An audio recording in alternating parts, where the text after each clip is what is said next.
to push them, they're actually quite happy to come when you call.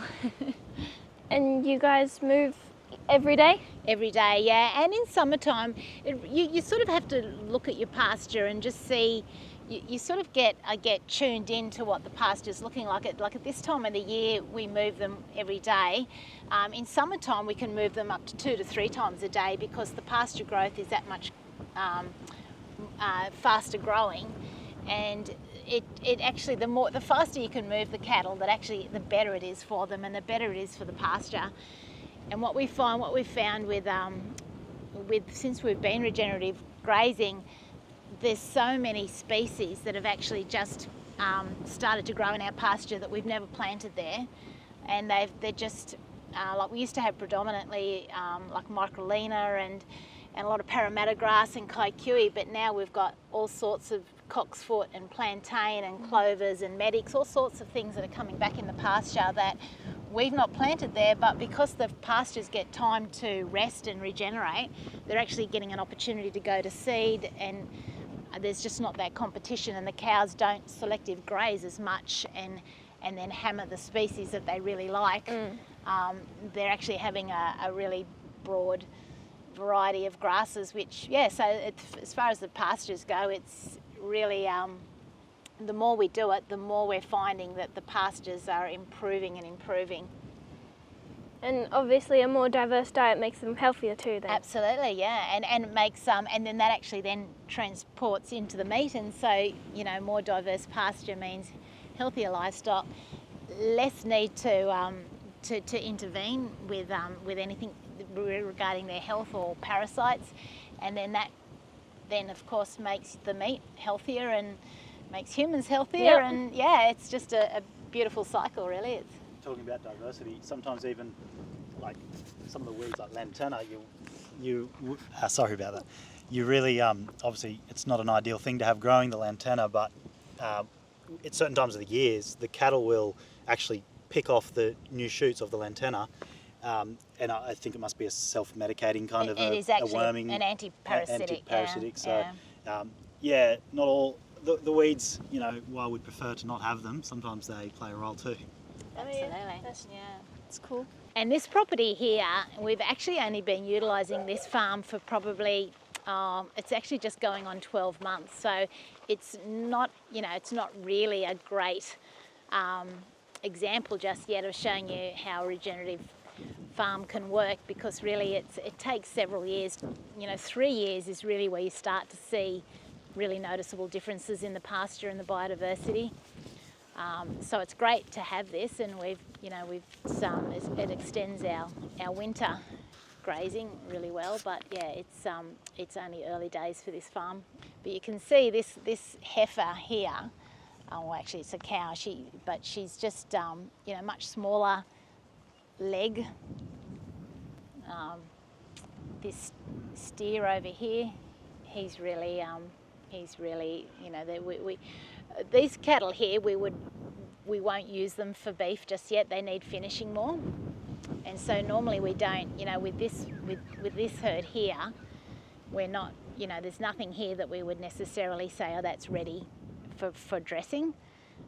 They're coming out of winter, and it's part of the reason why we're looking to diversify and bring in other farmers that have the same values and principles, because you can't just relying on one herd in the size property that we've got. It's really you don't want to just rely on the one herd. You need once you start offering to the consumer, they need consistency, and they need to be able to buy it regularly. So that's what Heath's been doing, actually, to bring in other farmers that actually have those regenerative principles and values, I guess, and so that we can, so that he can offer a product year round.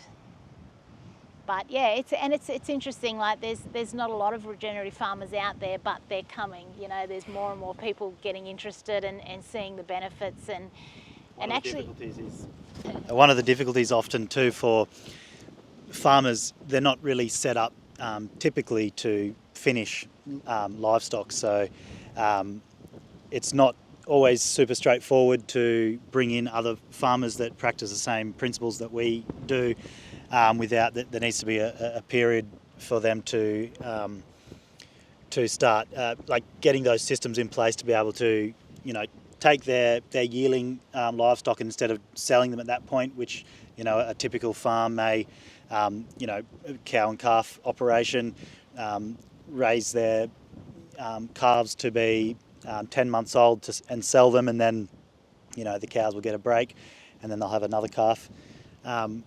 Whereas selling the meat direct to consumer, we need to figure out ways to then have that system in place to grow those calves on into 18-month, 2-year-old steer or heifer that can be processed. So it's a little bit challenging in that way, but hopefully if we are making kind of like an on-ramp for people, like sort of being able to develop that marketing and distribution for meat of this kind of that's farmed regeneratively, then it might help other farmers to be able to set up in that way and to be able to finish livestock as well.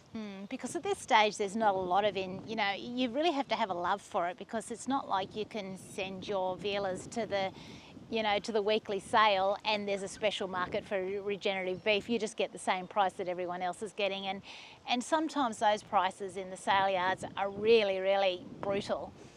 For no good reason, it would seem, quite often. And so, but it's what you're subject to when you have like if you're going to sell in a commodity kind of market, then you're subject to that. And we just find that on a smaller scale farm, it's really, really hard to make a living just selling, raising vealers and selling them to the conventional systems. It's really, you need a lot of land these days to be able to make that work.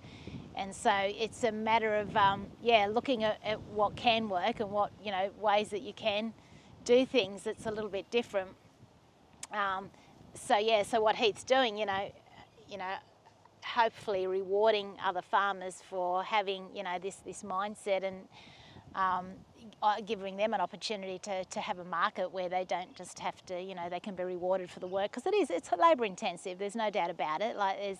You need to be committed to the farm, to be here every day without fail. Like, we were moving the cattle the other day with a hailstorm, that was pinging off us. But, it was kind of nice, you get home and you get dried off and you're cosy, and you sort of feel like, wow, that was a bit of an adventure. But the cows, they don't care so long as they get their next paddock. So but it's, you need to be committed and willing to move them every day, no matter what. And, often it's great to have that family sort of like interaction, I guess, too, because if we want to go away, if my husband and I want to go away and see the grandkids up north, Heath and his brothers will step in and move the cattle, and so it all works really nicely as a family in that way.